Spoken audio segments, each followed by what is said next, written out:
Moving forward in the session, I extend my warm welcome to our next esteemed speaker, Srimati Suranjana Dasgupta, a renowned theatre personality, actress and playwright. She will be speaking on the topic Chorus and Choreography cited in Bharata Natya Shastra.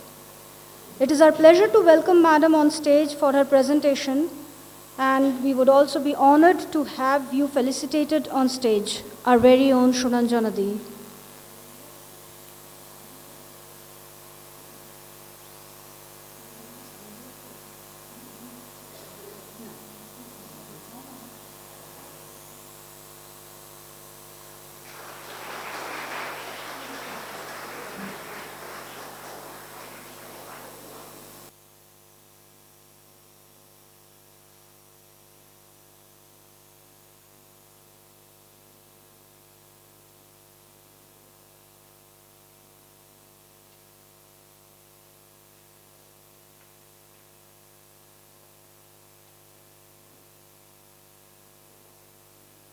ভঙ্গিমার ভাষা কে লিখলেন সেটা আমরা কিছুটা পাই ভরতের নাট্যশাস্ত্র থেকে। নাট্য সাহিত্য তার সঙ্গে প্রয়োগ বা নাট্য প্রযোজনার অনেকটাই ব্যবধান আছে। মানে তোমরা বুঝতে পারছো কিনা জানি না, যেটা সাহিত্য বইতে লেখা থাকে সেটার সঙ্গে যেটা আমরা মঞ্চে দেখি প্রযোজনা হিসেবে সেটার অনেকটা তফাৎ হয়। যা লেখা থাকে সবসময় সেটা করা যায় না, আবার যা করা হয় তা সবসময় লেখা থাকে না। সেই অভিনয় করতে গেলে যে এমন একটা ধারণা যে আমাদের মধ্যে আছে, সেটার কারণ হচ্ছে নাট্য সাহিত্য থেকে নাট্য প্রযোজনার রূপ বদলের জন্য যা যা গুণ থাকা আবশ্যক তার সব কিছু সংস্কৃত নাটকগুলোতে ছিল না। কারণ সংস্কৃত নাটকের প্রেক্ষিত আলাদা ছিল, সেগুলো লেখা হয়েছিল সম্পূর্ণ একটা আলাদা প্রয়োজনে, মূলত রাজসভায় অভিনীত হতো, হ্যাঁ, সেই নাটকগুলো। তো সেই জন্য আমরা এটার কিছু গবেষণার অংশ পাই ডক্টর ভি রাঘবানের গবেষণার রাস্তা পেয়ে। সেই রাস্তাতে কয়েকটা সহজ পথের আমরা দিশা পেয়েছি। সেই দিশা খুঁজতে আমরা কপিলা বাৎসায়নের কিছু লেখার আশ্রয় নিয়েছি। একটি পুরনো রচনায় তিনি সুন্দর করে বুঝিয়েছেন যে কিভাবে সংস্কৃত নাটকে কোরাস এবং কোরিওগ্রাফির ব্যবহার করা হতো। আমরা কোরিওগ্রাফি শব্দটা শুনলেই ভাবি এটা একটা পাশ্চাত্য শব্দ, এখানে দুয়ে দুয়ে চার করে অঙ্ক মিলিয়ে মিলিয়ে দৃশ্য সাজানো হয়। এবং এখন আমরা দেখি যে ফিউশন, যে পাশ্চাত্যের সঙ্গে প্রাচ্যের যে বিভিন্ন নৃত্য, বিভিন্ন প্রয়োগ কৌশল, সেগুলো মিলিয়ে মঞ্চে প্রযোজনাগুলি করা হয়। তো সেই সমস্তগুলো রয়েছে। সেখান থেকে আমরা একটা কথা বলছি যে এখন আমরা একটু আগে দিদি বলছিলেন, আমি শুনছিলাম যে সত্যি একটা খুব গুরুত্বপূর্ণ কথা যে আমাদের সংস্কৃত যে ঐতিহ্য এবং সংস্কৃত ভাষায় যা সম্ভার আমাদের আছে সেগুলোকে সকলের কাছে তুলে ধরা, সেটা একটা খুব কঠিন বিষয় হয়ে যায় অনেক সময়। কারণ অনেকেই ওটাকে ধর্মের সঙ্গে মিলিয়ে ফেলেন, সেটা একটু মুশকিলের ব্যাপার হয়ে যায়। তো সেখান থেকে যদি আমরা দেখি যে এখন আমরা যত সহজে আমাদের থিয়েটারে, আমাদের নাটকে যত সহজে আমরা ব্রেস্ট বলতে পারি, যত সহজে আমরা স্তানিস্লাভস্কি বলতে পারি, যত সহজে আমরা মেথড অ্যাক্টিং এই ধরনের শব্দগুলো বলতে পারি, তত সহজে আমরা ভরতের নাট্যশাস্ত্র বলতে পারি না। মুশকিল হলো ভরতের নাট্যশাস্ত্রই কিন্তু আমাদের থিয়েটার, মানে যে নাটক বা যে যাত্রা, যে পালাগান বা যে রাজসভার প্রযোজনা যাই করি না কেন, সব কিছুরই মূল এবং বেসিক হচ্ছে ভরতের নাট্যশাস্ত্র। মানে ওই যে যা নাই ভারতে তা নাই ভূভারতে, এরকম বলা আছে না, মহাভারত সম্পর্কে এরকম একটা কথা বলা আছে। তো সেই জায়গাটা খুবই গুরুত্বপূর্ণ এবং সেটা আমাদের প্রত্যেকের কিন্তু জানা দরকার এবং আমাদের ঐতিহ্য, আমাদের যে অতীত, সেগুলো সম্পর্কে গর্ব অনুভব করা, হ্যাঁ, সেইগুলো একটু জানা দরকার। তো আমার এটা গেল আমার ভূমিকা থেকে যখন আসল কথায় আসব, তখন দেখব যে কালিদাস, ভবভূতি, ভাস, শূদ্রক, বিশাখ দত্ত এরা সকলে অনেক নাটক লিখেছেন। তো সেটা ধরে আমরা কি বলবো যে হায় রে কবে কেটে গেছে কালিদাসের কাল, পণ্ডিতেরা বিচার করেন লয়ে তারিখ সাল। তো সেটা বলে আমাদের কিছু লাভ নেই, বরং আমাদের উচিত সেগুলো নিয়ে চর্চা করা, সেগুলো নিয়ে কথা বলা, সেগুলো নিয়ে প্রযোজনা তৈরি করা, নাট্য প্রযোজনা। তো এখন যে সময়ের মধ্যে দিয়ে আমরা যাচ্ছি, সব সময় চিরকালই সময় চলমান, সময় থেমে থাকে না। এখনকার সময় চলমানতা বা গতি হচ্ছে প্রধান কথা। সেজন্য চলমানতা বাড়াতে আমরা সংস্কৃত নাটকের মধ্যে যদি অবগাহন করি, ডুব দিই, একটু ডুব দিয়ে দেখি না কি আছে সেখানে, সেখানে দেখব যে আমরা যারা প্রত্যেকে এখানে যারা ছাত্রীরা আছি, যারা শিক্ষিকারা আছি, যারা অন্যান্য যারা অতিথিরা আছেন, তারা সকলে আমরা যদি দেখি যে আমাদের বাড়িতে এখন ওয়াশিং মেশিন আছে, তারপরে মাইক্রো ওভেন আছে, গিজার আছে, কি নেই, এমন শেষ হচ্ছে এয়ার ফ্রায়ারও আছে, মানে কি নেই, আমাদের বাড়িঘর হচ্ছে সমস্ত গ্যাজেটস দিয়ে ভর্তি। তো এই যে গ্যাজেটস, এই গ্যাজেটসগুলোকে সামনে রেখে আমরা সংস্কৃত নাটক নিয়ে কথা বলছি, সংস্কৃত নাটকের সময় নিয়ে আলোচনা করছি, সেটা সকলে ভুরু কুচকিয়ে দেখতেই পারেন। কিন্তু সত্যিই আমরা যত সহজে গর্ব করে যে কথা বলছিলাম যে ব্রেস্ট, স্তানিস্লাভস্কি এদের কথা বলতে পারি, তত সহজে গর্ব করে কেন ভরতের কথা বলতে পারি না? এটা একটা বড় প্রশ্ন বা বড় জিজ্ঞাসা। তো সেইখান থেকে আমি যে জায়গায় চলে যাব, যে কোরিওগ্রাফ শব্দটা হচ্ছে সম্পূর্ণ বিদেশি একটা শব্দ, এবং সেটা হচ্ছে যে তুমি মঞ্চে যা দেখাবে সেটাকে একটা ডিজাইনের মধ্যে দিয়ে দর্শককে দেখানো এবং সেটা সাজানো। তো সেটা সাজানোর ক্ষেত্রে আমরা দেখি যে এখন যে প্রসেনিয়াম মঞ্চ, মানে এই যে মঞ্চটা, এই মঞ্চটা আমরা ব্যবহার করি, এখানে আমাদের মিশনের সমস্ত অনুষ্ঠান হয়, সেখানে আমাদের উইংস আছে, এই যে একটা, দুটো, তিনটে, চারটে, এই উইংস আছে, সামনে একটা জায়গা আছে এবং মাঝখানে একটা অভিনয় জায়গা আছে, পেছনে জায়গা আছে। এবং আমরা সবসময় যখন অভিনয় করি বা দেখাই তখন চেষ্টা করি কি পেছন দিকটা উঁচু করে দিতে, পিছনের ব্যাক স্টেজটা, স্টেজের ব্যাক সাইডটা উঁচু করে দিতে। উঁচু করে দিলে কি হয়, যখন পেছনে অভিনয় হয় তখন সামনে থেকে যারা দেখে তারা ওই অভিনয়টা দেখে। এবং যখন আমরা কাছের কোনো দৃশ্য দেখাই সামনে, তখন সেটা সামনে অভিনয় করি, আর যখন দূরে দেখাই তখন ওটা পেছনে অভিনয় করি। এবং এই যে ভাগটা, এটা সংস্কৃত নাটকে ছিল, নিচের অংশটা, মাঝখানটাকে বলা হতো রঙ্গপীঠ, আর দুপাশটা ছিল মত্ত বারুণী। মজা হলো এখানে কি হতো, রঙ্গপীঠ আর মত্ত বারুণীতে কি হতো, মত্ত বারুণীতে বিদূষক এসে নাটক শুরু করতেন আর থাকতেন সূত্রধর। তারা পুরো নাটকের যে ভূমিকা সেটা করতেন নেচে গেয়ে মজা করে মানুষকে হাসিয়ে, মানে এবং রেডিমেড, তখন সেই সময়কার চলতি সময়কার সমস্ত ঘটনাবলী সমস্ত বলে নাটকটা শুরু হলো। আর একটা আমরা যাত্রায় দেখি, দীর্ঘ লম্বা সময় ধরে কি হয়, যাত্রায় শুরুতে বাজনা বাজে,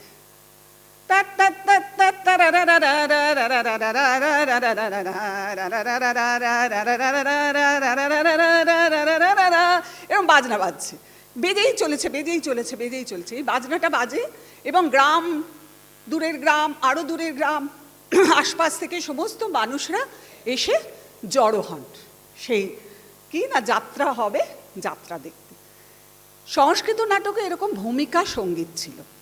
শুরু হতো তখনকার দিনের যে বাদ্যযন্ত্র, বীণা, আরও সমস্ত বিভিন্ন বাদ্যযন্ত্র দিয়ে অনুষ্ঠান শুরু হতো, একটা দীর্ঘ সময় ধরে সেই বাদ্যযন্ত্রগুলো বাজানো হতো।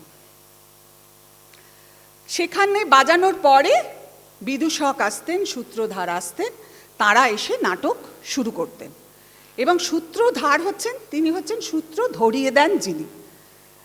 অদ্ভুতভাবে এখানে নাট্যশাস্ত্রে সূত্রধর আর সূত্রধার দুজনকে মেলানো হয়েছে, যে যিনি ছুতোর, যিনি কাঠ দিয়ে জিনিসপত্র তৈরি করেন, এবং সূত্রধার যিনি সূত্র ধরেন, তিনি যেন একই। এবং তিনি যিনি কাঠ দিয়ে জিনিসপত্র তৈরি করেন, তিনি আমাদের সঙ্গে কানেক্ট করেন ওই কাঠের জিনিসপত্র তৈরি করে, এবং সূত্রধার কি করেন, নাটকের সূত্র ধরিয়ে দেন। মানে এখানে একটা কম্প্যারিজন আলোচনা করা আছে নাট্যশাস্ত্রে একটা জায়গাতে। তো সেই রকমভাবে আমরা কিছু কিছু বলি যে আমাদের যেটা হয়, আমরা কেন ভারতীয় নাটকে ফিরতে চাই, ভারতীয় নাট্যধারায় ফিরতে চাই। নাটক এমন একটি শিল্প মাধ্যম, তোমরা যদি আরও কিছু খবরাখবর নাও জানতে পারবে, যে যেখানে অনেক টাকা পয়সা বা পুঁজির জোগান নেই। অনেক টাকা নিয়ে বিশাল বড় একটা সিনেমা করে ফেললো, বড় একটা প্রোডাকশন হাউস করে ফেললো, অনেক টাকা নিয়ে একটা অডিটোরিয়াম হয়ে গেল, সেখানে দারুণ ভালো সাউন্ড সিস্টেম হলো, নেই। এবার সেইখান থেকে এসকেপ করার জন্য, কিছুটা পালিয়ে যাওয়ার জন্য আমরা কি করি, তখন আমরা বলি যে কেন সংস্কৃত নাটকে তো ঘুরে ঘুরেই হতো, সামনেই বলা হতো, মাটিরই স্টেজ হতো, সেখানেই বলা হতো। এই সহজ পথগুলো আমরা নিই, কিন্তু আমরা আসল জিনিসটা বোঝার চেষ্টা করি না, যে আমাদের যে ধারা, নাট্যধারা বা ঐতিহ্য, বা আমাদের যে গ্রামীণ সভ্যতা এবং আমাদের যে প্রকৃতির সঙ্গে মিলিয়ে নিজেদের যে পারফরমেন্স করার যে একটা ধারা, যেটাকে আমরা লোকধর্মী বলি, যেটা লোকজ মানুষেরা খুব সহজেই করেন।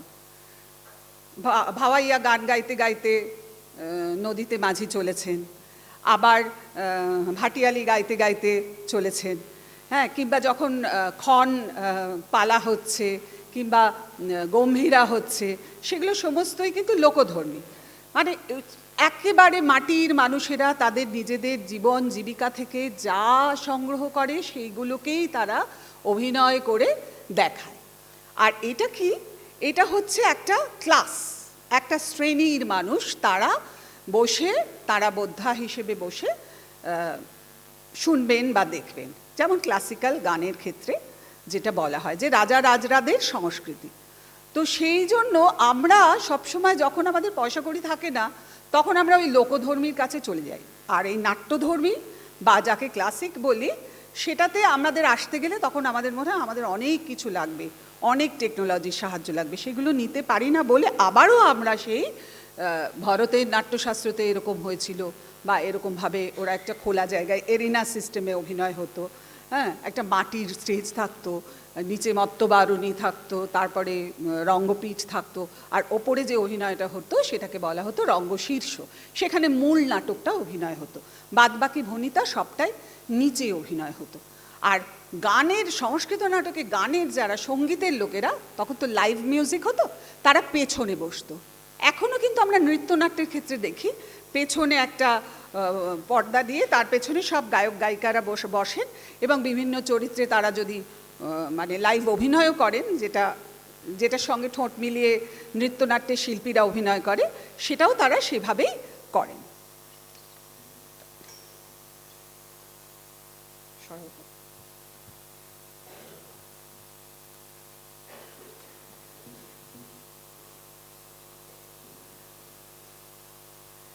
সেটা সেভাবেই করে। তো আমরা সেগুলো নিয়ে একটু কথা বলছি। এবার হচ্ছে যে রচনাটির উপর বেস করে আমার কথাগুলো বলা, সেটা হচ্ছে dance or movement techniques in Sanskrit theatre. সেটা আমাদের সংস্কৃতর ভাণ্ডারে ছিল, যে ভাণ্ডার আজকে শুধুই সাহিত্য বলে আদর পাচ্ছে। সেখানে নৃত্য এবং অঙ্গ সঞ্চালনের একটা নির্দিষ্ট নিয়ম ছিল, পদ্ধতি ছিল। তো আজকের হালের বাংলা নাট্যজগতে অনেকেই ওই পুঁজি নেই বলে ওখানে যাওয়ার চেষ্টা করছে, কিন্তু ভালোবেসে যে খুব একটা করছে সেটা আমার মনে হয় না। তো সেইখানে অভিজ্ঞান শকুন্তলম কিংবা মালবিকাগ্নিমিত্রম, এই দুটো নাটকের কথা আমি একটু বলবো। এই নাটকগুলো রাজসভায় বা নাট্যমন্দিরে অভিনীত হতো। সরাবো, পরেরটা দাও, নিচ্ছে না।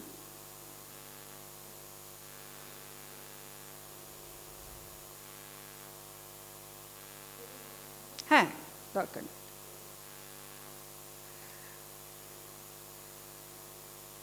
সেটার কথা একটু বলবো। তো সেখানে এই যে সেখানে যে একটা যে চর্চা, সেটা হচ্ছে কীরকম ছিল, আকার থেকে নিরাকারে কিংবা নিরাকার থেকে আকারে পৌঁছানোর চর্চা। এবার সেই যে গতি, সেই গতি কে ধরে রাখে? যে কথা বলছি আমি, সেখানে এই যে গতিটা, এই যে আকার থেকে নিরাকারে যাওয়া, নিরাকার থেকে আকারে আসা, তার তো একটা গতি আছে। সেই গতি অভিনেতাকে ধরতে হয়, সেই গতিটা অভিনেতাকে ধরতে হয়। এবং সেগুলো কিভাবে করে আমরা সবাই দেখেছি, ভরতনাট্যম নাচ দেখেছি আমরা, আঙুলের মুদ্রার ব্যবহারে সেই গতিটাকে আমরা ধরার চেষ্টা করি। যেমন এরকম দেখালে আমরা বলি পতাকা, এটা হচ্ছে পতাকা। তো অদ্ভুতভাবে 1986 সালে মার্শাল মার্শো এসেছিলেন কলকাতায়, তোমরা নাম শুনেছ কিনা জানি না। তিনি হচ্ছেন ফরাসি দেশের একদম মানে নামকরা একজন মূকাভিনেতা। তিনি এসে আমাদের প্রথম শেখালেন যে আমি না জলে মাছ চলা দেখাবো। তো তিনি এরকম আঙুলটা এরকম নিলে হাতটা, বুড়ো আঙুলটা তুলে উনি জলে মাছ চলা দেখাচ্ছেন। এই দেখেছো জলে কিভাবে মাছ চলে। আর এইটাকে উনি ওই ফিন হিসেবে, মাছের ডানা হিসেবে উনি কন্টিনিউয়াস নাড়াচ্ছেন, আর এইভাবে মাছটা যাচ্ছে।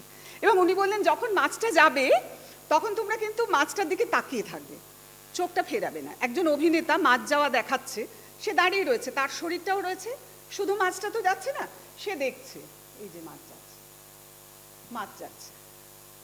মাছ যাচ্ছে। দেখো, এটা ভারতের নাট্যশাস্ত্রে বলছে যথো হস্ত তথো দৃষ্টি। এই যে আমার হাতের এখানে দৃষ্টি।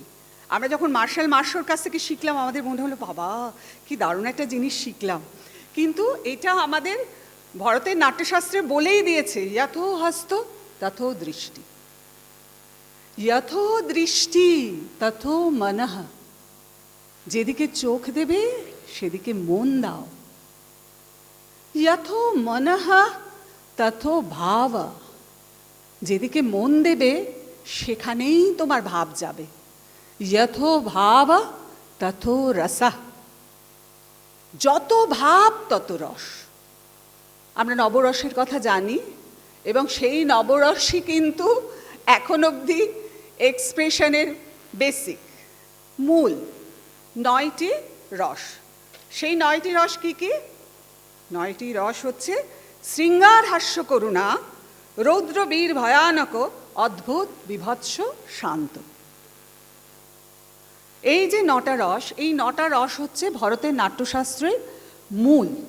এবং এই 9টা রস কিন্তু কি সাহেব, কি ফরাসি, কি নাইজেরিয়ান, কি কোরিয়ান, কি এশীয় প্রাচ্যদেশীয় লোক, সকলেরই এই 9টা রসেই কিন্তু সমস্ত ভাব প্রকাশ করতে হয়।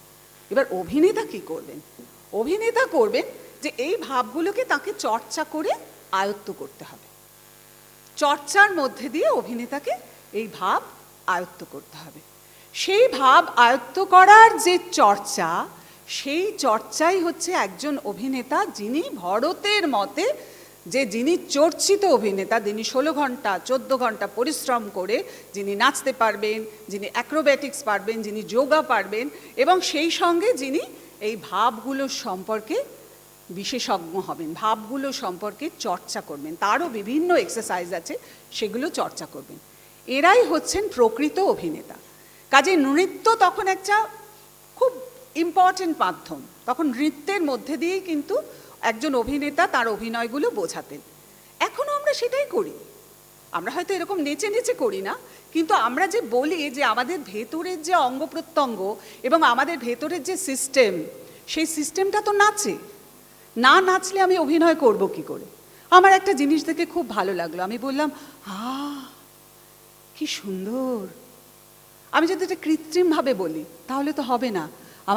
আমি যদি ভেতর থেকে সত্যিই যদি দেখে আমার সুন্দর মনে হয়, তাহলে আমার ভেতরে কতগুলো ক্রিয়া প্রক্রিয়া হবে, সেই ক্রিয়া প্রক্রিয়ার প্রস্ফুটন হবে বা সেই প্রকাশ হবে অভিনেতার অভিনয়ের মধ্যে। এবং সেই অভিনেতাই তত ভালো অভিনেতা যিনি প্রত্যেকবার তার এই আবেগ বা অনুভূতিকে ওই সত্যের জায়গায় নিয়ে যেতে চাইবেন।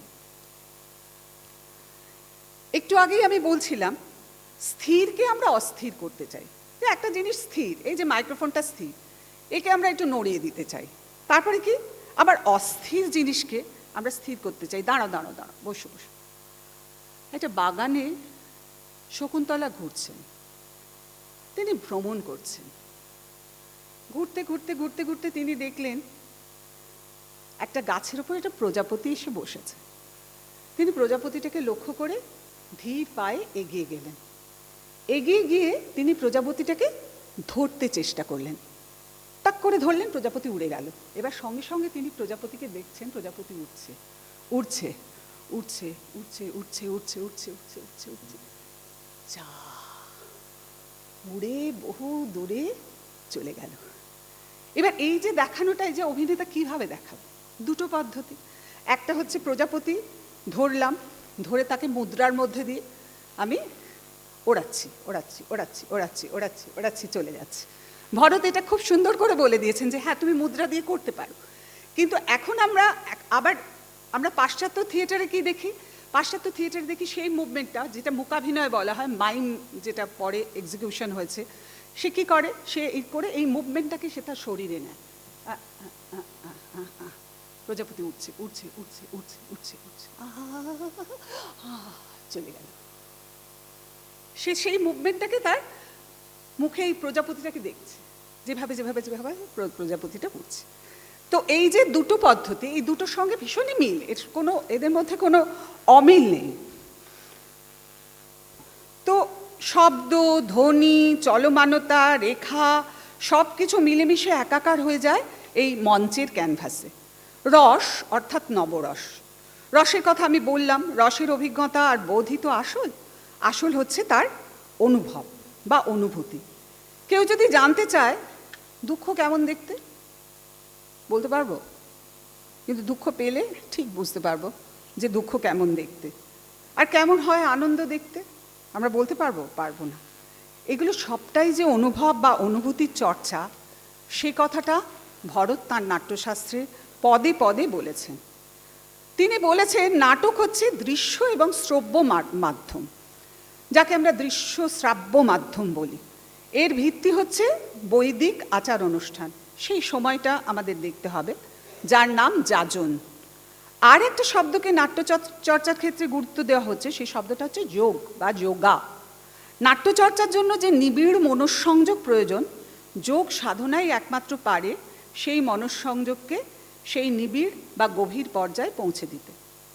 এই নাটক তার বিষয়বস্তু আর উপস্থাপনা দুদিক থেকেই জরুরি। একে আমরা চিহ্নিত করি কন্টেন্ট আর ফর্ম, এই দুটো শব্দ দিয়ে। এখন ঋগ্বেদের শব্দ হচ্ছে পাঠ্য, আর সামবেদে সঙ্গীত ও সুর হচ্ছে গীত, আর যজুর্বেদে মূকাভিনয় পদ্ধতি হচ্ছে অভিনয়। অথর্ববেদ থেকে এর সঙ্গে যুক্ত হলো ভাব বা অনুভব, একে আমরা নাটকের পরিভাষায় বলছি রস।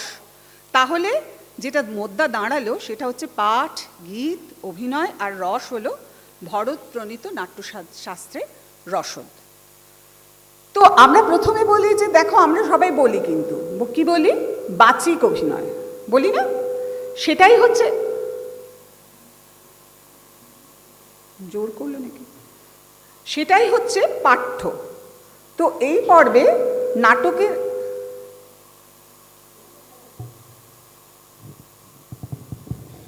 কি হলো,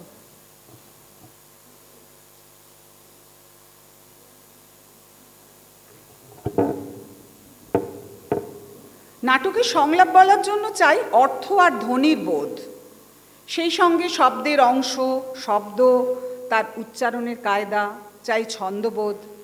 আরও আছে কাব্যগুলির সংলাপ, তার স্থায়ী, তার সঞ্চারী। দুই অংশে দুই ধরনের ভাব লাগবে, শুধু কণ্ঠে নয়। ঋগ্বেদ কণ্ঠ পর্যন্ত নিদান দিয়েই ক্ষান্ত হয়েছেন। এরপরে আছে অভিনেতার আকণ্ঠ প্রস্তুতি, যার কোনো শেষ নেই। সেই আকণ্ঠ প্রস্তুতি কিন্তু নিতে হয় একজন শিল্পীকে। অভিনেতা মাথা থেকে পা পর্যন্ত বা পা থেকে মাথা অবধি দক্ষ। কীরকম সেই দক্ষতা?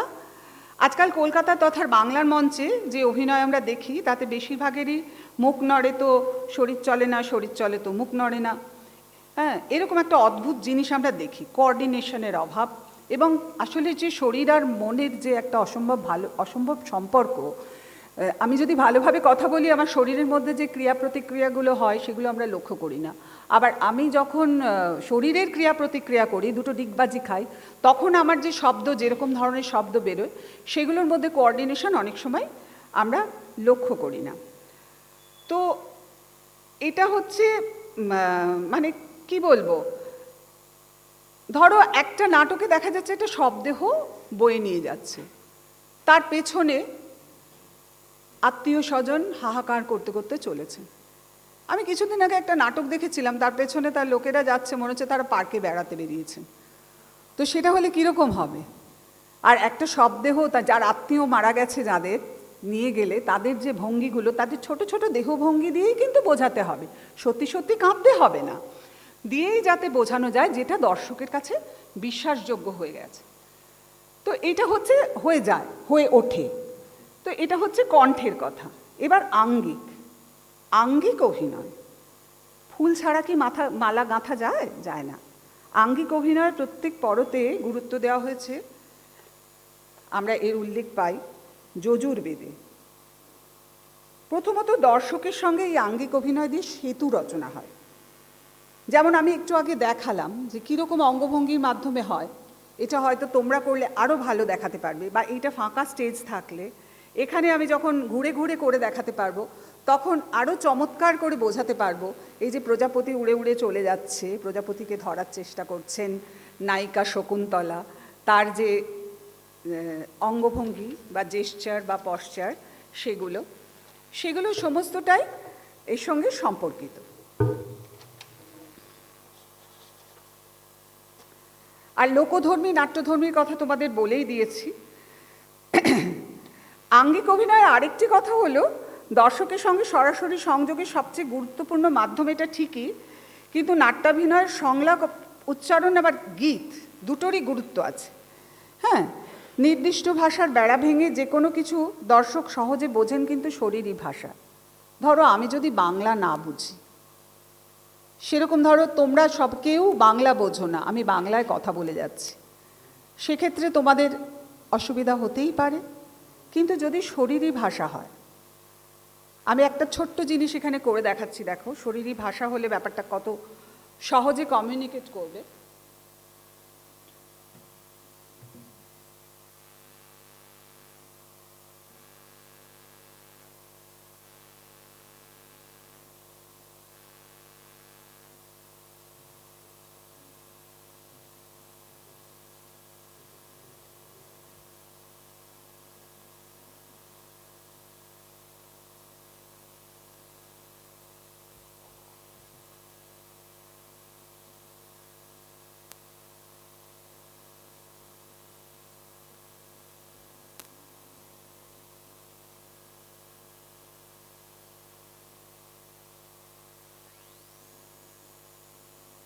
আমি কি করলাম বোঝা গেল? ভাষা যে বোঝে না সেও বুঝতে পারবে। কিন্তু আমি যদি বলি আমি ফুটবল খেলতে যাব, এখন বল নিয়ে মাঠে বেরোবো, তারপরে কিছুক্ষণ আমি বল ড্রপ করার প্র্যাকটিস করব, তারপরে আমি খেলতে নামবো, এটা যারা বাংলা বোঝে না তারা বুঝতে পারবে না। কিন্তু আমি যদি এটা করি তাহলে এটা চট করে লোকে বুঝে যেতে পারবে।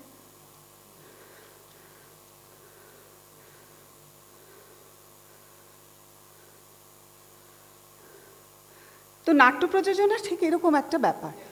আর কোরিওগ্রাফি হচ্ছে একটা সমবেত বিষয়। কোরিওগ্রাফি কীরকম? রাজা দুষ্মন্ত রথে করে আসছেন, এটা আমি বোঝাব। রথও নেই, ঘোড়াও নেই, কিচ্ছু নেই। আমাদের নাট্যশাস্ত্রে কিন্তু বলা আছে, বাঁ পায়ে রাজা দাঁড়াবেন ভর দিয়ে, ডান পাটাকে এইভাবে তিনি এখানে রাখবেন। এবার এই পাটাকে হক করে করে বোঝানো হবে, আর হাতে থাকবে লাগাম। ঠিক আছে? এই যে লাগাম, এই লাগামটা হাতে নিয়ে সে টাক টাক টাক টাক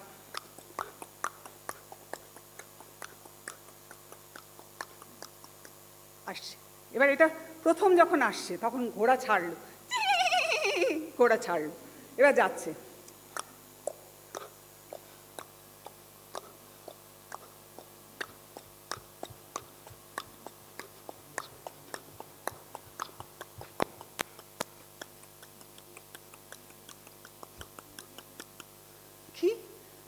রাজা হরিণ শিশুকে তাড়া করেছে। মৃগয়া এসে সে একটা হরিণ শিশুকে দেখতে পেয়েছে। এবার এইটা মুভমেন্ট দিয়ে হবে। এইবার এই যে ওপরে যে রঙ্গশীর্ষ, যেই স্টেজটায় আমরা অভিনয় করি, সেই রঙ্গশীর্ষতেও কিন্তু জায়গা বাড়িয়ে দেওয়া যায়।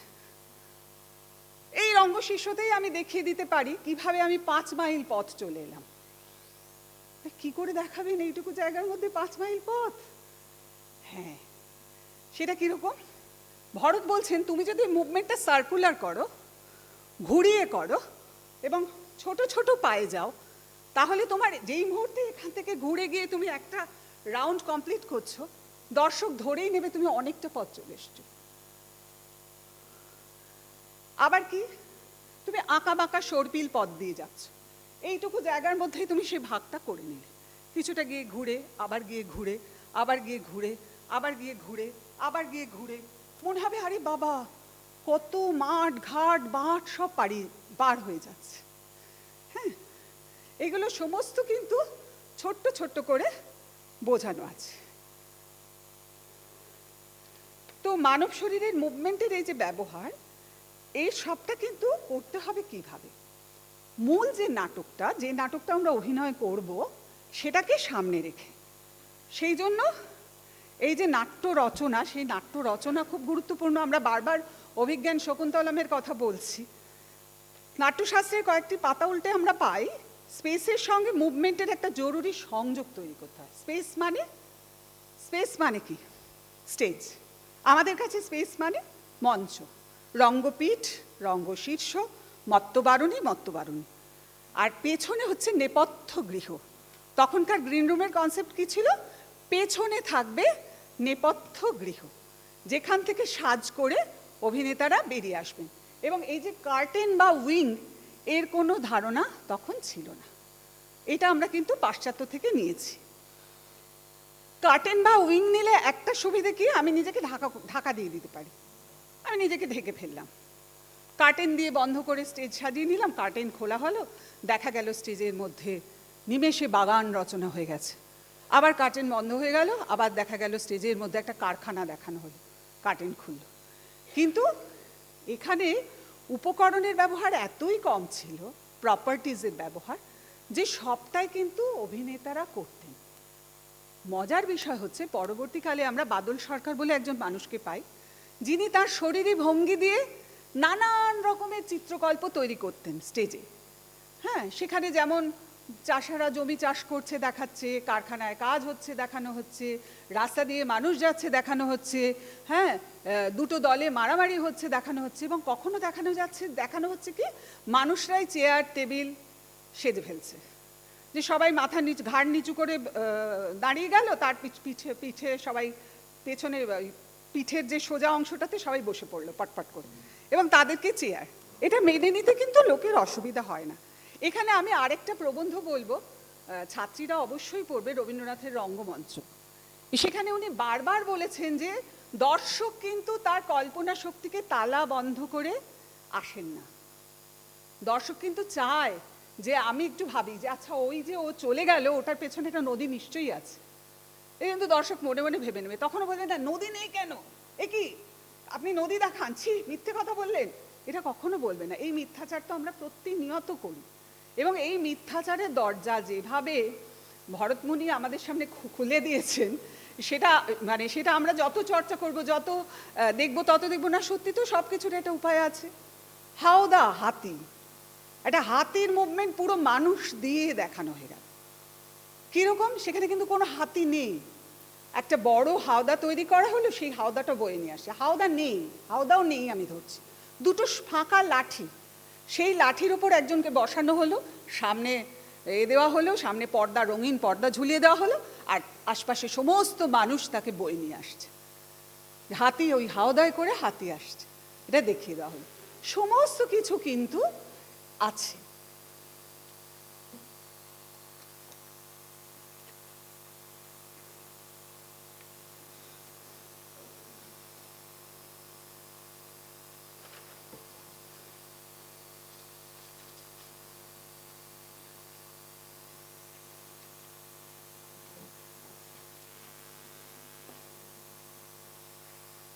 আচ্ছা, এবার হাতি। ধরো একজন অভিনেতাকে বলা হলো তুমি হাতির চরিত্র অভিনয় করবে, সে কেমন করে করবে? সে কি সত্যি সত্যিই 4 পায়ে হাঁটতে শুরু করবে? যদি সে না করে তাহলে সে কি করবে? তাহলে তাকে প্রথমে হাতির শব্দ তাকে নকল করতে হবে। হাতি কিভাবে ডাকে?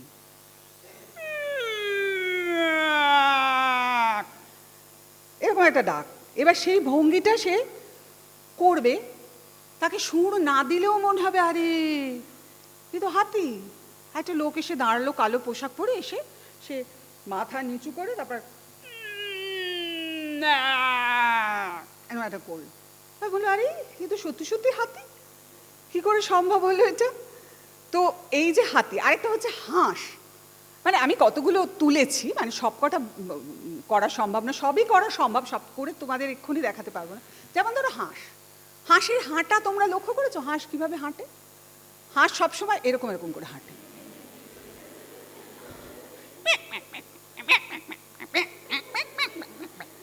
একটা বাচ্চা হাঁস, সে বলছে মা কি দেবে খাবো, মা কি দেবে খাবো, আর মা হাঁস বলছে দাঁড়া পরে খাবি পরে খাবি। মা বকছে। এই যে ছোট্ট ভঙ্গি, এই ছোট্ট ভঙ্গিতে হাঁস বুঝিয়ে দেওয়া গেল, তাই কোনো দরকার হলো না হাঁস হয়ে ঘোরার। তুই হাঁসের পাঠ করলি, দারুণ করলি তো। কাজে এই যে স্কোপগুলো, এই স্কোপগুলো ভরত আমাদের প্রতিনিয়ত খুলে দিয়েছেন।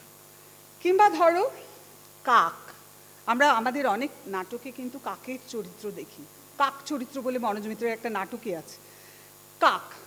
কিংবা ধরো হজবরলার যে কাক, কাকেশ্বর কুচকুচ, সাত দুগুণে কত হয়? 7 দুগুণে 14। না হয়নি হয়নি, ফেল।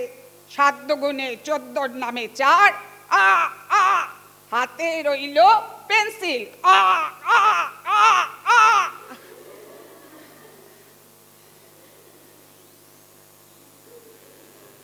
মুশকিল, মানুষ কাকও করতে পারে? এটা সম্ভব? হ্যাঁ পারে। কিভাবে পারে? ফিজিওলজি, আমাদের যে শরীরের মধ্যে যে বিভিন্ন যন্ত্রপাতি ঈশ্বর বা ভগবান আমাদের দিয়ে পাঠিয়েছেন, সেগুলোকে যদি আমরা খোঁজ সন্ধান করি তাহলে দেখবো তার মধ্যে অনেক মজার জিনিস আছে। আমি তো একটা কথা সবসময় সবাইকে বলি, যেমন মাইক্রোফোন, আমরা খুব মাইক্রোফোন নির্ভর, তো কিন্তু মাইক্রোফোন কিন্তু আমরা প্রত্যেকে নিয়ে এসেছি, আমাদের ভেতরে একটা মাইক্রোফোন আছে, যেটা এক্ষুনি এই দুটো সরিয়ে দিলেও হয়তো শোনানো সম্ভব সবাইকে। প্রতুল মুখোপাধ্যায় একজন গায়ক ছিলেন না, আমি তাকে একবার বলতে শুনেছিলাম, তিনি বলছিলেন যে আমাকে সবাই বলে মিউজিক ছাড়া আপনি গান করেন? উনি একটু করে নিজের গলায় মিউজিক টিউজিক করে টোরে গান করতেন। তখন উনি বললেন যে আমি একটা কথাই বলি, যে আমাকে কেন জিজ্ঞেস করছো, আমি মানুষ বলে, পাখিদের জিজ্ঞেস করো কী করে মিউজিক ছাড়া গান করে। সত্যি কথাই, এই কথাটা একটা খুব গুরুত্বপূর্ণ কথা, যে আমাদের মনে কখনো এই প্রশ্নগুলো জাগে না, যে আজকে বুলবুলি যে হুইসেলটা দেয় সেটা হয়তো তার জীবনের তাগিদে, তার জীবিকার তাগিদে, তার প্রয়োজনেই দেয়, কিন্তু সেই হুইসেলটা সে কার কাছে শিখলো? কারোর কাছে নাড়া বেঁধে তো তাকে শিখতে হয়নি। তো এই যে রহস্য, এই রহস্য যদি মানুষ অভিনেতা হিসেবে, একজন অভিনেতা যদি অনুসন্ধান করতে শুরু করে, তাহলে দেখা যাবে এই রহস্যের কোনো শেষ নেই।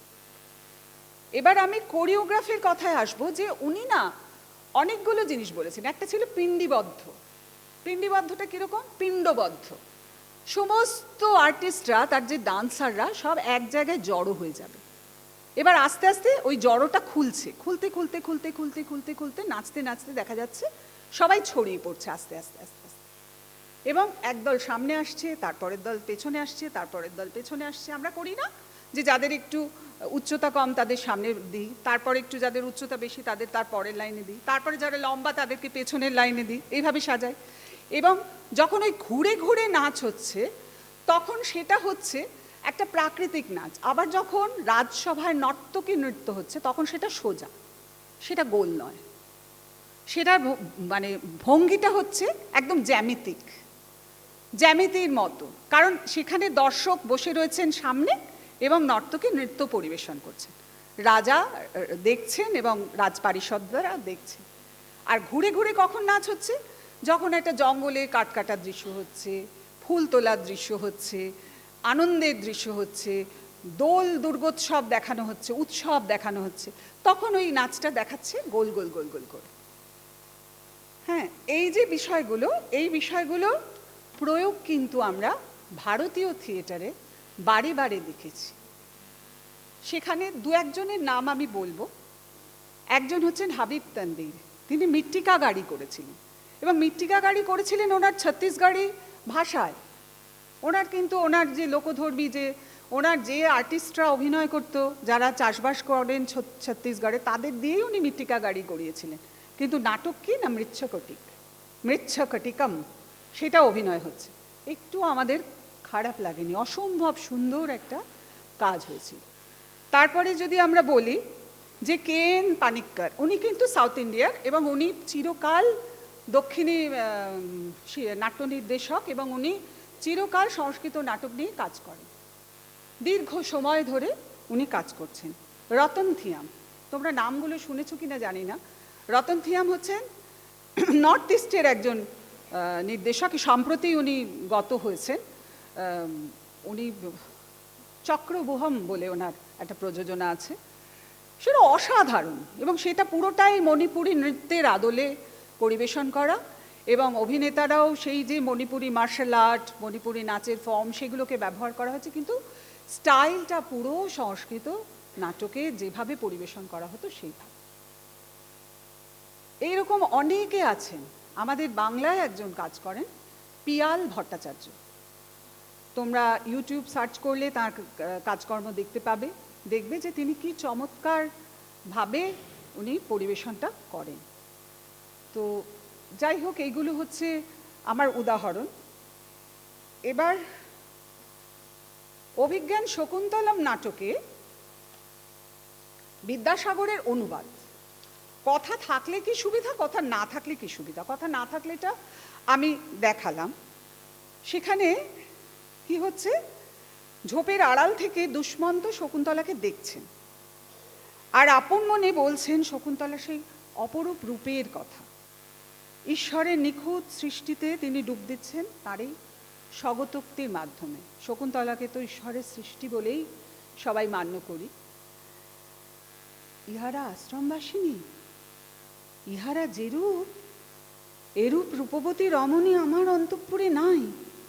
বুঝিলাম আজ উদ্যান লতা সৌন্দর্য গুণে বনলতার নিকট পরাজিত হইল।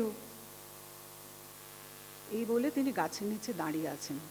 স্টেজ ইনস্ট্রাকশন আছে এগুলো। আর আলবালে জল সেচন করছেন গাছের নিচে। করতে করতে বলছেন, প্রিয়ংবদা যথার্থ কহিয়াছেন, কেননা শকুন্তলার অধরে নবপল্লব শোভার সম্পূর্ণ আবির্ভাব আমি দেখতে পাইতেছি। বাহুযুগল কোমল বিটপের ন্যায় বিচিত্র শোভায় বিভূষিত, আর নব যৌবন বিকশিত কুসুম রাশির ন্যায় সর্বাঙ্গ ব্যাপিয়া রহিয়াছে। ভাষাগুলো বিদ্যাসাগরের, কিন্তু আমাদের নিশ্চয়ই বুঝতে অসুবিধা হচ্ছে না। এখন কিভাবে এই যে বিপুল বনভূমি, তার চরিত্রদের মধ্যে সব ধরা হবে, হ্যাঁ, অনেক সেট সেটিং, আলো, সত্যিকারের জন্তু জানোয়ার সব তো মঞ্চে এনে হাজির করে দেওয়া যায়, কোনো তো অসুবিধা নেই। আর সম্ভব হলো তো দেখা গেল যে জন্তু জানোয়ার টানোয়ার নিয়ে মঞ্চটা একটা চিড়িয়াখানা হয়ে গেল। তাহলে তার থেকে ভালো আমরা আলিপুর জুতে যাব, গিয়ে চিড়িয়াখানায় জন্তু জানোয়ার দেখে আসবো। কিন্তু সেটা তো নাটকে কেউ চায় না। নাটক দেখতে এসে কেউ কারো কোনো চিড়িয়াখানা দেখার দাবি কিন্তু থাকে না। তো মঞ্চের পশ্চাৎ দেশে দেখা যাবে রাজা দুষ্মন্ত মাধব্য রথ থেকে নামার ভঙ্গি করবেন, রথে করে এলেন। আমি একটু আগে রথটা দেখিয়ে দিয়েছি। তারপরে ভেসে আসবে নারী কণ্ঠের হাস্য পরিহাস। কীরকম? অনুসুয়া, প্রিয়ংবদা, শকুন্তলা তারা জঙ্গলে খেলা করছে। এই যে হাসি, এই হাসিকে ফলো করছেন দুষ্মন্ত। হাসি শুনে শুনে উনি এগিয়ে যাচ্ছেন। তারপরে দেখা যাচ্ছে শকুন্তলা হাসতে হাসতে বনের হরিণ তার আঁচল টেনে ধরছে, তিনি আঁচলটা টেনে নিচ্ছেন। হ্যাঁ, তো এটাই মূকাভিনয় করতে করতে এরা এগিয়ে আসছে। মাঝে মাঝে গাছের গোড়ায় জল দেন। ওদিকে দুষ্মন্ত কিন্তু ঝোপের আড়ালে, সেখান থেকে তিনি তার মনের কথাগুলোকে বলছেন। দৃশ্যটা এইভাবে সুন্দর রচনা হতে পারে, যে সংলাপটা আমি একটু আগে বললাম। তো শকুন্তলা তো অনেক আলোচনা হয়েছে। আরেকটা নাটকের কথা বলতে চাইছি, সেটা হচ্ছে মালবিকাগ্নি মিত্রম। কালিদাসের এটি অমর নাট্যসৃষ্টি। ছন্দ রস বোধির কারবারি কালিদাস। এই নাটকের বিষয়ও কিন্তু প্রেম। মালবিকা হচ্ছেন একজন রাজনন্দিনী। তিনি নৃত্য পটীয়সী, খুব ভালো নাচতে পারেন। তার নৃত্য পরিবেশনের বর্ণনাও রয়েছে এবং তার দুজন নৃত্য প্রশিক্ষক। তারা কি করেন, নায়িকাকে কুশলী নৃত্যশিল্পী হতেই হবে সেই মর্মে তাকে ট্রেনিং দেন। নইলে রাজা অগ্নিমিত্র রাজসভায় তার নৃত্য পরিবেশন দেখে মুগ্ধ হবেন কি করে? তার মানে বোঝা যাচ্ছে এটা আগে থেকেই ভাবা যে একজন নৃত্যপটীয়সী নারী, তাকে দেখে রাজা অগ্নিমিত্র মুগ্ধ হচ্ছেন। নায়িকার সুললিত দক্ষ পদোচ্চারণা, সঙ্গীত আর ছন্দবোধের ভূয়সী প্রশংসা করছেন সভায় আসীন দুজন নৃত্য শিক্ষক। একজন হচ্ছেন বৌদ্ধ ভিক্ষু রয়েছেন, আর অন্যান্য দর্শকেরা। তাদের কথোপকথনে উচ্চাঙ্গ নৃত্যশিল্পের পরিভাষার শব্দগুলো চলে আসছে। এইভাবে কবি কালিদাস পুরো দৃশ্যটাকেই নৃত্য রসিকদের কাছে আদরণীয় করে রচনা করেছেন। নাট্যশাস্ত্রেও আছে নৃত্যে ব্যবহৃত নানা শব্দের সম্ভার, যেগুলোকে আমরা বলতে পারি নৃত্যের পরিভাষা। তাহলে আমরা বুঝতে পারছি যে মালবিকা চরিত্রে যে অভিনয় করবে তাকে খুব দক্ষ হতে হবে। তো এবার কি হচ্ছে, তিনি এলেন কোথায়? অশোক কাননে, রাজ কাননে। তোমরা তো এখানে অশোক গাছ দেখেছো, আছে না অশোক গাছ? চেনো তো সবাই অশোক গাছ? দেখেছো? কজন চেনো? হাত তোলো। অশোক গাছ কজন দেখেছো? বাহ, ভেরি গুড, সবাই চেনো। আমি চিনতাম না, আমি এখানে এসে চিনেছি অশোক গাছ। তো সেই যে অশোক গাছ, অশোক কাননে, সেখানে মালবিকা আসছেন। তখনকার দিনে রাজাদের তো মহিষী ছিলেন, মালবিকা আসছেন পরিচারিকা হয়ে। তিনি অশোক কাননে আসছেন।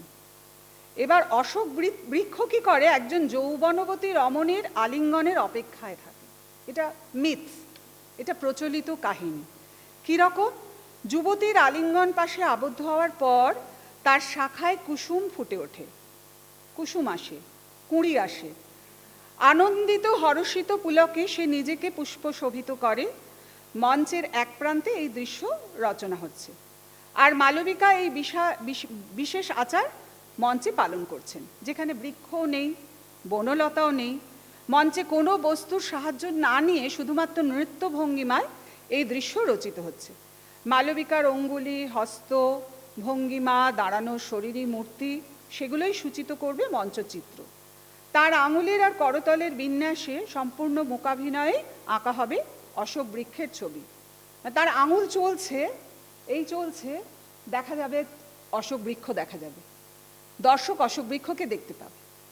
যে হাত বুলিয়ে দিচ্ছেন তিনি, গাছের গায়ে হাত বুলিয়ে দিচ্ছেন, গাছটা যেন পরিষ্কার দেখা গেল। তারপরে দেখা যাবে কি, যে বেশ কিছুক্ষণ আলিঙ্গনের অভিনয় চলার পর তিনি স্থির একটা মূর্তির ভঙ্গিমায় আসবেন। এই বিশেষ আলংকারিক মূর্তির নাম হচ্ছে অশ্বক্রান্তা। এই মূর্তিটাকে বলা হয় অশ্বক্রান্তা। তোমরা যারা কোণারকে গেছো, তোমরা যারা খাজুরাহোতে গেছো, সেখানে কিন্তু দেখবে একটি গাছকে জড়িয়ে আছেন একজন সুন্দরী রমণী। এই মূর্তি কিন্তু রয়েছে কোণারক, খাজুরাহ, সর্বত্র, এবং সেটাই হচ্ছে এই অশ্বক্রান্তা মূর্তি। সেখানে যে কাননের যে দৃশ্য, সেটার বর্ণনা আছে সংস্কৃতে।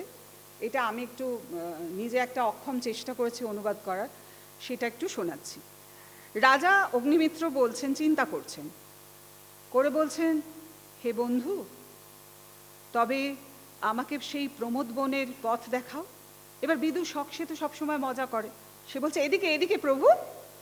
কিছুটা ঘুরে নিল, স্টেজে ঘুরে নিয়ে বলল, পল্লব অঙ্গুলি হয় বাতাসে কম্পিত, তুমিও তেমনি সেই সমীর তাড়িত, প্রবেশ প্রমোদ বনে হও শিহরিত। এবার কি হচ্ছে, রাজা তখন স্পর্শ সুখের অভিনয় করেন, শুধু অভিনয় করছেন। বসন্ত উদাত্ত, তারে স্বাগত জানাও। ওগো বন্ধু, কাননের পানে তুমি চাও, কোকিল সুধাও তুমি কুজনে সুধাও, আমার মদন ব্যথা সিক্ত গীত গাও।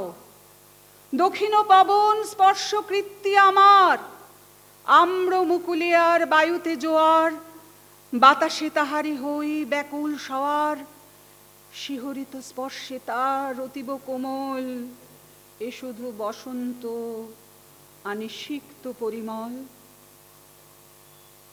এই যে উদাহরণ, এখানে কবির চিত্র বর্ণনা আর অভিনেতার জন্য যে মঞ্চ নির্দেশ আছে সেগুলো নজর করার মতো।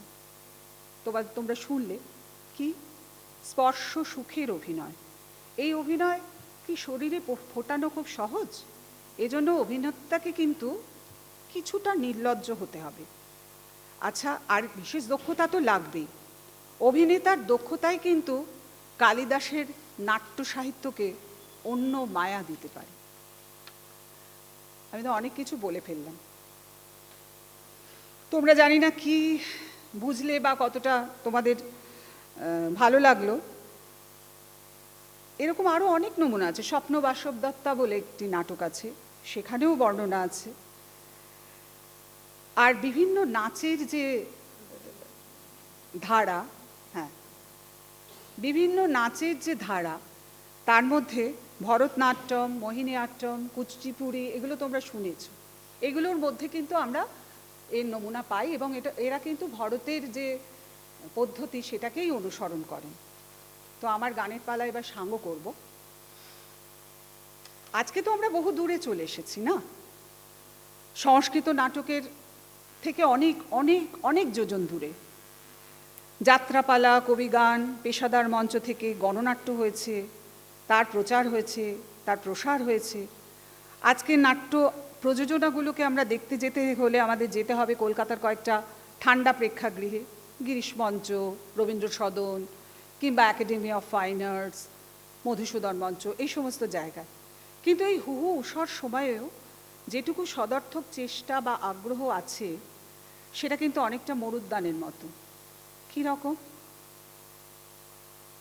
তোমাদের কেমন লাগবে জানি না, দিনে কিন্তু 16 ঘন্টা অনুশীলন ছাড়া শিল্পীরা কখনোই সংস্কৃত নাট্যের যে কাঙ্ক্ষিত শিল্পী তা হতে পারবে না। ভালো লাগছে শুনে কথাটা? কেমন করে তোমরা 16 ঘন্টা অনুশীলন করবে আমি জানি না। সময়, সংসার, সমাজ, রাজনীতি সবই যখন জটিল, তখন থিয়েটার সরল হবে কিভাবে জানি না। গাদাখানেক রংচং গিমিকের জাগলারি তার উপর চেপে বসতে বাধ্য, কারণ একটু আগে দিদি এআই এর কথা বলছিলেন। টেকনোলজি ছাড়া আজকে সময় কিন্তু টিকে থাকাই সম্ভব নয়। তো এই যে কিন্তু এর মধ্যে ধরো এটা কিন্তু তা বলে আমরা সংস্কৃত নাটককে একেবারে সংস্কৃতর মতোই একেবারে পিওর ফরম্যাটে করব তা নয়। সেখান থেকে তো ভালোগুলো আমরা নেব, ভালোগুলো তো আমাদের নিতে হবে, যেগুলো আমাদের পক্ষে করা সম্ভব 16 ঘন্টা অনুশীলন না করেও সেগুলোকে আমরা আহরণ করব, তাই না? সেজন্য এই যে স্ট্রেস অধ্যুষিত পৃথিবী, সেখানে একটু মুক্ত, একটু খাঁটি একটা জায়গা থাকুক। সেজন্য আজও আমরা এই অতীতে ফিরে আসি না, অতীতকে খুঁজে বের করি, বোবা ইতিহাসকে দিয়ে একটু কথা বলানোর চেষ্টা করি। জানি যা হবার না তা হবে না, আর যা হবার তা হবে। তবু আমার এই কাজটা করতে যে জায়গাগুলো থেকে আমি সাহায্য নিয়েছি, dance and movement techniques in Sanskrit theatre, Kapila Vatsyayan, clinical Sanskrit theatre symposium, Vishnu Dharmottara Purana, Taittiriya Aranyaka, Saptapada Brahmana, Indian heritage, V Raghavan, Hindu temple, Stella লেখা, আর একটা হচ্ছে নাট্যশাস্ত্র ভরতের, সংস্কৃত সাহিত্য সম্ভার, বিদ্যাসাগর রচনাবলী, এই সমস্তগুলো। এগুলো থেকে আমি সাহায্য পেয়েছি, তাদের কাছে আমি কৃতজ্ঞ। তারপরে এই যে তোমাদের বললাম যথোহস্ত, আচ্ছা এইটা খুব মজার একটা জিনিস। এটা হচ্ছে মালবিকাগ্নিমিত্রম নাটকের কথা বললাম, সেটাতে না এই মধুবনী যে আর্ট ফর্ম, সেখানে মেয়েরা তাদেরকে গল্পটা বলার পর তারা এই ছবিটা এঁকেছেন। হ্যাঁ, মধুবনী স্টাইলে আঁকা, গ্রামের মেয়েরা। এই হচ্ছে না তো? আচ্ছা, এইটা আমি উদয় শঙ্করের একটা কোরিওগ্রাফি রেখেছি। দেখো কি অসাধারণ, কিভাবে উনি সবাইকে সাজিয়েছেন, মানে তার যে নৃত্যশিল্পীরা তাদেরকে সাজিয়েছেন। এটা কার্তিকেয় নাচের একটা মুহূর্ত। আচ্ছা, এইটা আমার স্টেজ, যেটার কথা বললাম, রঙ্গপীঠ, রঙ্গশিষ্য, মত্তবারুণী আর নেপথ্যগৃহ। এইভাবে ভরতের নাট্যশাস্ত্রে ভাগটা হতো। এটা শকুন্তলা নাটকের একটি দৃশ্য, এটা একজন শিল্পীর আঁকা। এটা উদয়শঙ্করের, এই যে এটা হচ্ছে যে ওই যে উর্বশীরা যিনি সাধনায়রত তাকে ভোলানোর চেষ্টা করেন, সেটা কি অদ্ভুত। এটা ওই একজন ফরাসি ডান্সার সিমকি আছেন এই ছবিটার মধ্যে। এইটা হচ্ছে ওই দুষ্মন্তর ঘোড়ায় চড়া, ঘোড়ায় করে আসছেন।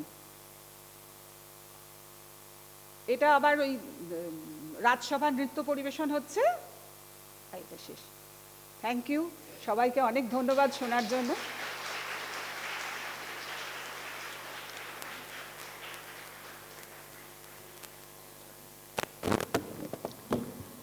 Thank you, Suranjana Di, for such a lively and engaging session.